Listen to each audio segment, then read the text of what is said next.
In our previous geography short, we understood a hazard as an event occurring that poses a risk to human life and property. In this geography short, we'll be looking at the types of hazard and the factors that make them greater or lesser in terms of impact on people, infrastructure, and function. But first, what is the difference between a hazard and a risk? Imagine you're at the zoo and you're watching the bear exhibit.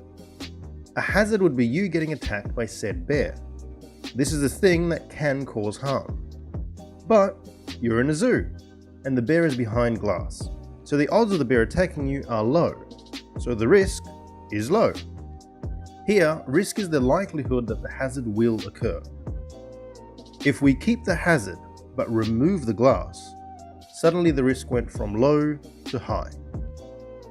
Today we'll be looking at the factors that can make a hazard go from a high risk to a low risk and vice versa. When it comes to hazards, there are two kinds, natural or ecological. A natural hazard is one created through natural means, like compression of tectonic plates triggering an earthquake or a tsunami. Whereas an ecological hazard is one caused by organisms, such as viruses like Ebola or COVID. We will focus on natural hazards. Natural hazards have three main types. Atmospheric hazards, which are caused by atmospheric conditions such as tropical storms, extreme heat, or extreme cold. Geophysical hazards, caused by the movement of tectonic plates, such as volcanoes, earthquakes, and tsunamis. And hydrological hazards, caused by the occurrence, movement, and distribution of water, such as flooding, landslides, and droughts. There are several factors which make people more affected by these hazards, and, by extension, result in a greater risk of disaster. If you haven't done so already, please watch the previous geography short to understand what constitutes a disaster. The factors we'll be exploring are population density, deforestation, and wealth. Starting with population density, areas at risk from natural hazards tend to become more densely populated. The more people living in high-risk areas, the greater the probability of them being affected by a natural hazard. If a village in the shadow of a volcano has a low population density, there'd be much less people in the area to be affected by the eruption. However, instead of a small village, add a city and high population density. Then you'll have a serious disaster on your hands, since there are now more targets, more potential victims, and more likelihood for serious impact on people, infrastructure, and services. Next is deforestation. Destroying large areas of forest can increase the risk of natural hazards such as flooding, landslides, and droughts. One such example of deforestation can increase risk is the fact that when areas of forest receive rain, their mass acts as a filter that stops, obstructs, and slows surface runoff and soil erosion.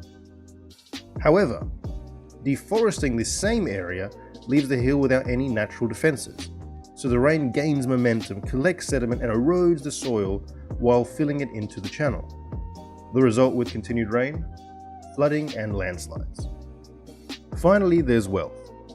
Lower income areas often have their poor living in high-risk areas. For example, large slums may be built in areas prone to flooding or landslides. Lower income areas may also have less capacity than higher income countries to cope with disasters once they hit, meaning they are more susceptible to these hazards. Rewind to 2015, and let's compare two 7.8 magnitude earthquakes. The one that hit Nepal on the 25th of April 2015, and the one that hit Japan on the 30th of May 2015, less than 1 month apart. Nepal suffered 8,857 deaths, whereas the more developed Japan suffered 0 deaths. Nepal had 21,952 injuries, while Japan had 12. While there are many factors that contributed to this, the factor of wealth and development can stand out. Thus, to understand the degree of risk of a disaster, you need to examine three key factors. The frequency or severity of the hazard. If this increases, the risk increases. The vulnerability of people. If this increases, the risk increases.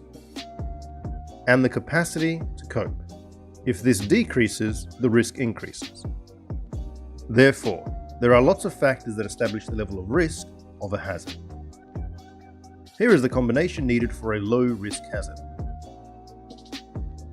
And here is the combination needed for a high-risk hazard. Thank you for watching.